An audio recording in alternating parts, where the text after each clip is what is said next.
Diretamente aqui do Jardim das Oliveiras, no Templo de Salomão, vamos dar continuidade à leitura do livro de Atos dos Apóstolos, capítulo 1, versículo 15 ao versículo 20, ou até o 21.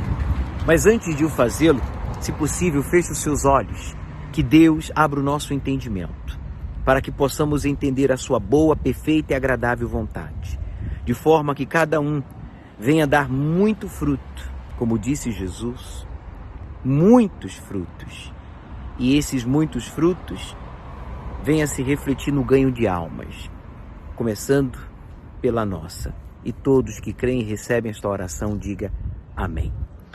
Diz o texto sagrado: e naqueles dias, levantando-se Pedro no meio dos discípulos, ora, a multidão junta era de quase 120 pessoas, e disse Pedro: homens, irmãos, convinha que se cumprisse a Escritura, que o Espírito Santo predisse pela boca de Davi, acerca de Judas, que foi o guia daqueles que prenderam a Jesus, porque foi contado conosco e alcançou sorte neste ministério.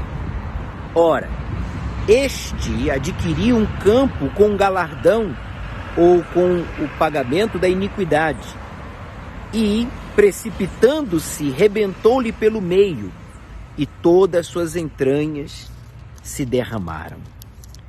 E foi notório a todos os que habitam em Jerusalém, de maneira que a sua própria língua, esse campo se chama Acéldama, isto é, campo de sangue. Porque no livro dos Salmos está escrito: fique deserta a sua habitação, e não haja quem nela habite, e tome outro o seu bispado. Paremos aqui no versículo 20. Está se falando aqui a respeito do mau testemunho de Judas e da oportunidade que teve Judas de conhecer o Senhor Jesus, ouvir os ensinamentos do Senhor Jesus e fazer parte do ministério da salvação.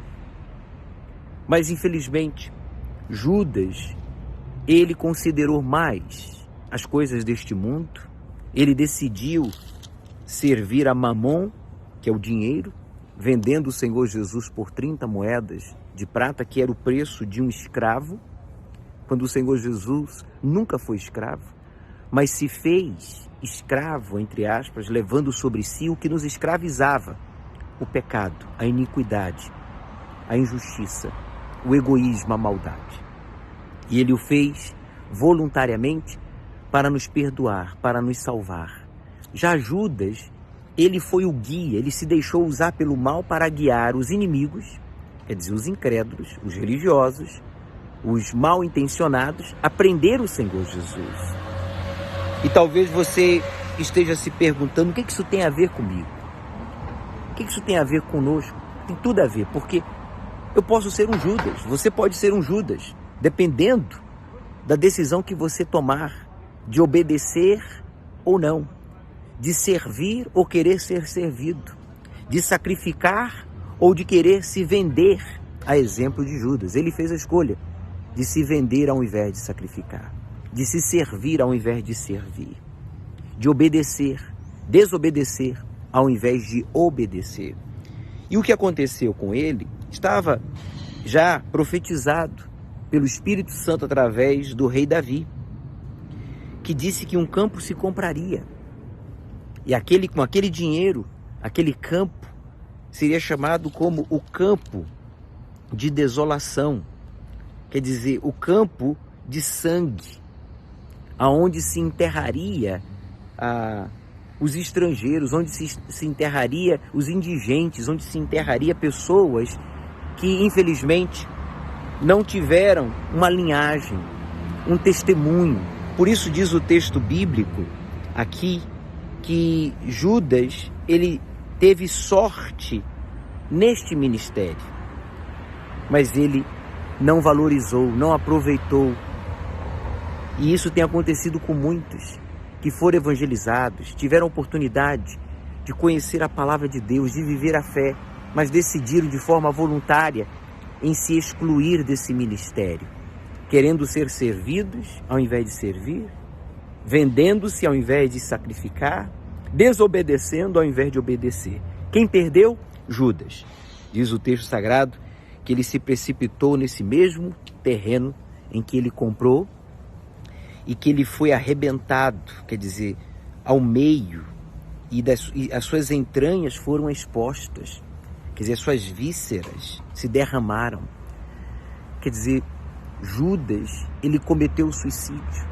Ele teve o seu ministério frustrado, teve a sua decisão condenada e agora teve a sua alma, infelizmente, lançada ao inferno, não por Deus, mas por ele mesmo, em tirar a própria vida. Então Pedro, ele vai e fala, aqui no versículo 21, é necessário, pois, que todos os homens que conviveram conosco todo o tempo em que o Senhor Jesus entrou e saiu dentre nós, começando desde o batismo de João até o dia em que dentre nós foi recebido em cima, um deles se faça conosco testemunha da sua ressurreição. Em outras palavras, que alguém assuma o lugar de Judas, que a obra continue.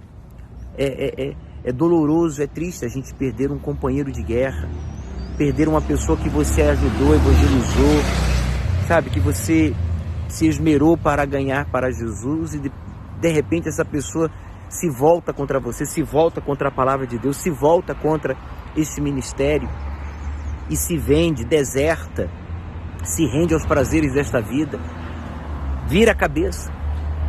Mas por mais que doa essa decepção, por mais que fira o nosso íntimo, por mais que nos entristeça, a gente tem que continuar. A missão é de levar a palavra, de evangelizar a todos. Então você não pode ficar parada, a obra não pode ficar parada. O que nos ensina aqui é que mesmo sentindo eles a dor da perda, porque eles não tiveram prazer na morte de Judas, na reprovação de Judas, como tampouco nós temos prazer ou alegria na reprovação, na exclusão de alguém da obra. Pelo contrário, isso nos entristece, mas não podemos parar. A obra tem que continuar. E amanhã nós vamos falar mais ao respeito. Mas agora, trazendo para você e para mim estes ensinamentos.